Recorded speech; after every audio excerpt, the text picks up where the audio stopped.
Hello दोस्तों, welcome to you success. आज हमारा ग्राम पंचायत अधिकारी से रिलेटेड एक क्लास दूसरी लेक्चर दूसरा है, जिसमें हम पढ़ रहे थे जो स्थानीय स्वशासन का इतिहास एवं संवैधानिक उपबंध, उसी के आगे की क्लास है। तो चलिए अपनी वीडियो को स्टार्ट करते हैं। तो वैदिक काल की प्रशासनिक इकाइयाँ क्या क्या थीं उसको देखते हैं। जो वैदिक काल की इकाइयाँ, अगर प्रशासनिक इकाइयाँ देखेंगे हम लोग, तो इसमें जो सर्वप्रथम निचले स्तर पर थी वो थी कुल। जो कुटबंध, जिसका प्रधान कुलप गृहपति था। तो जो प्रधान था इसका, जो मुखिया था, वो कुलप या गृहपति था।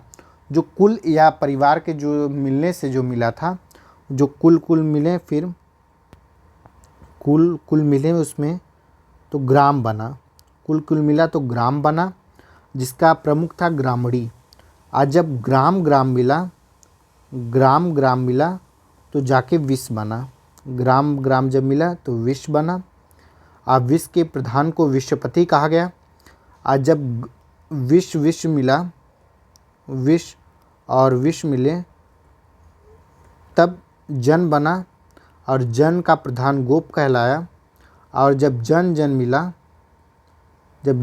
मिला तो वो राष्ट्र कहलाया और उसका प्रधान जो था राजन कहलाया। तो आई होप आपको वीडियो बहुत अच्छा लग रहा होगा। आप इसे शेयर करिए।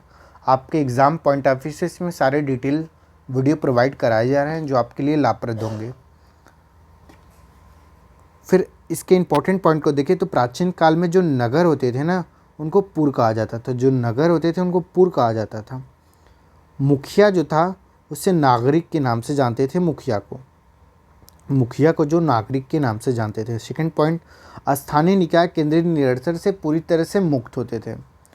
अब महाजनपद पीरियड को देखते हैं तो बौद्ध ग्रंथ और जैन ग्रंथ से इनके जो हमें प्रमाण मिलते हैं उसको देखा जाए तो अगुंतर निकाय और महावस्तु और जैन ग्रंथ में भगवती सूत्र से 16 महाजनपदों के बारे में जानकारी प्राप्त होती है।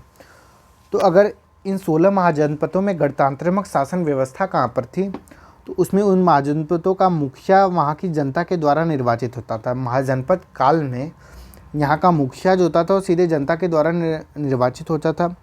तो गणतंत्रात्मक शासन व्यवस्था में क्या हो रहा है, तो गणतंत्रात्मक शासन व्यवस्था में वहाँ की जनता के द्वारा मुखिया निर्वाचित हो रहा है।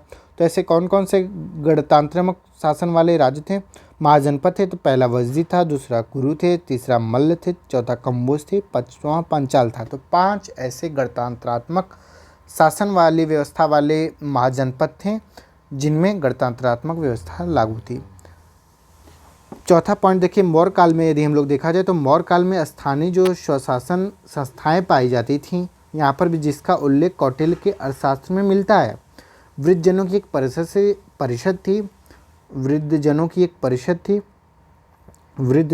परिषद थी जो स्वशासन मूल्यों को स्थापित करती थी। अर्थात अर्थशास्त्र में स्वशासन की इकाई के रूप में ग्राम पंचायत एवं गांवों के समूह का उल्लेख किया गया है। नेक्स्ट अपना हम लोग देखें स्लाइड को, तो जो अगर मौर्य पीरियड में देखें तो ग्राम के प्रधान को ग्रामिक कहा जाता था। ग्राम के ऊपर जो संस्था थी, बड़ा जो क्षेत्रफल था, आहार विषय, जिसके प्रधान को हम लोग क्या कहते थे, विषय पति कहते थे। फिर मंडल होता था, मंडल के प्रधान को प्रादेशिक या प्रतिष्ठित कहा जाता था। फिर उसके ऊपर चक्र होता था, जिसके प्रधान को राष्ट्रपाल, कुमार या आर्यपुत्र कहा जाता था। तो हमने इसको कवर किया, इन तीनों पॉइंट को। नेक्स्ट देखा जाए हम लोग तो मौर्योत्तर काल में भी संस्थाएं उपस्थित थीं। तो मौर्योत्तर पीरियड में भी ये संस्थाएं उपस्थित ही थीं। तो देखते हैं गुप्त काल में ये सभी प्रणाली उपस्थित थी। तो गुप्त काल में भी उपस्थित थी, परंतु उनके नाम में परिवर्तन आता है। जैसे जिला विषयपति और ग्रामपति कहलाने लगी। गुप्त काल में स्त्रियों की भागीदारी, कोई साक्ष्य नहीं मिलता है कि स्त्रियों की कितनी भागीदारी थी। अब मध्यकाल में हम आए, मध्यकाल में तो इसको देखा जाए तो सल्तनत काल। अभी मध्यकाल में भी किसको, सल्तनत काल को देखा जाए तो दौरान अपने साम्राज्य को कई प्रांतों में विभाजित किया। जो साम्राज्य थे उनको कई प्रांतों में विभाजित किया, जिसे विलायत कहा गया। प्रांतों में विभाजित किया गया, जिसे विलायत कहा जाता था।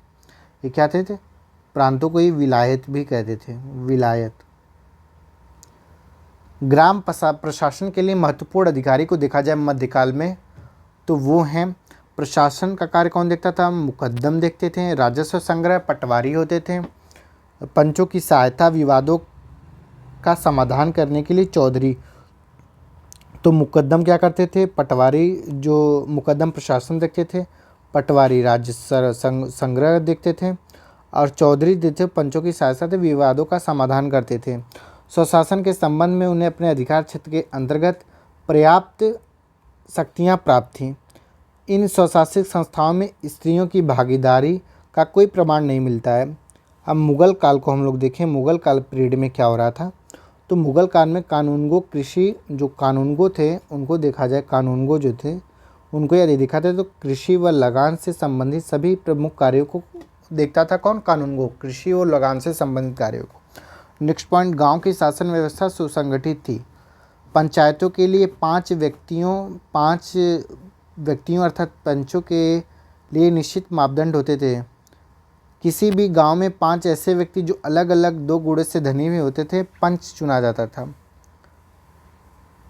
जो नाजी सूता को देखा जाए तो नाजी ए सूता जो था सूबा सूबेदार होता था, सरकार फौजीदार।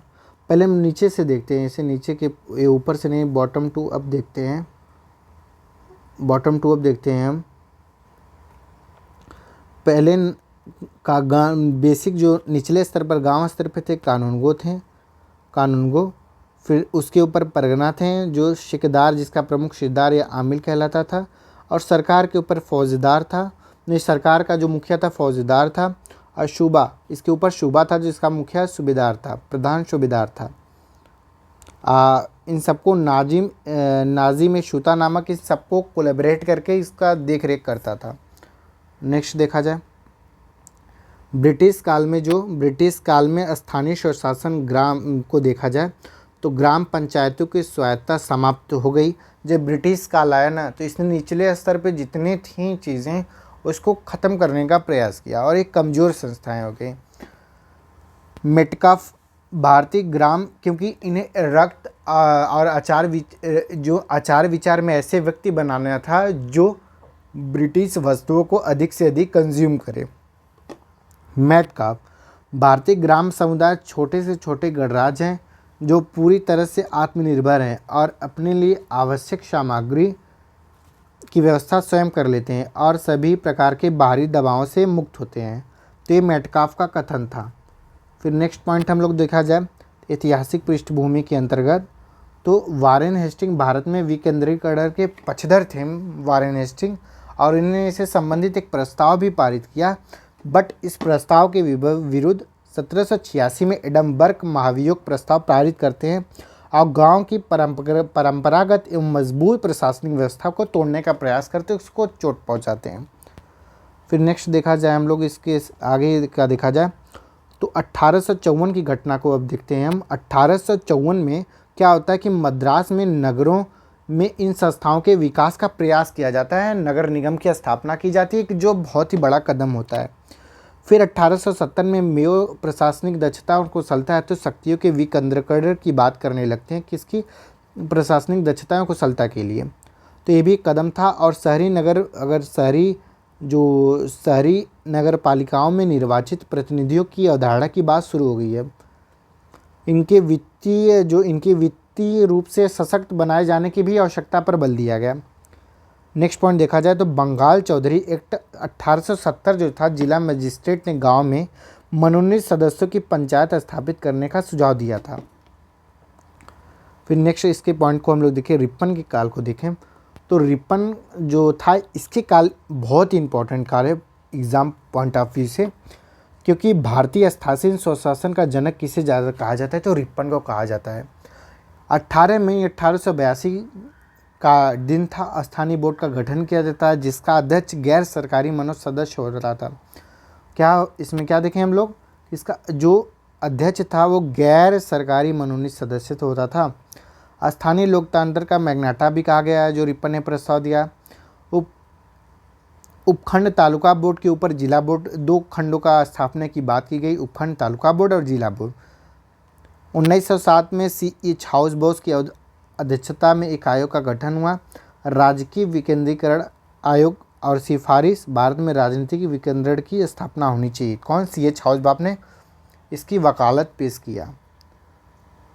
आशा करते हैं आपको वीडियो पसंद आया होगा, और इन सभी वीडियो की जो PDF पाने के लिए आप हमारे टेलीग्राम चैनल से जुड़ जाएं। आपको डेली बेसिस पे VPO की प्रिपरेशन कराई जाएगी, और इन सारी PDF आपको भी प्रोवाइड कराई जाएगी, और इससे रिलेटेड बाद में MCQ भी कराए जाएंगे। पहले हम लोग थ्योरी पे काम कर लेते हैं। आशा करते हैं आप स्वस्थ होंगे, अच्छे होंगे और अच्छा आपको लग रहा होगा। धन्यवाद।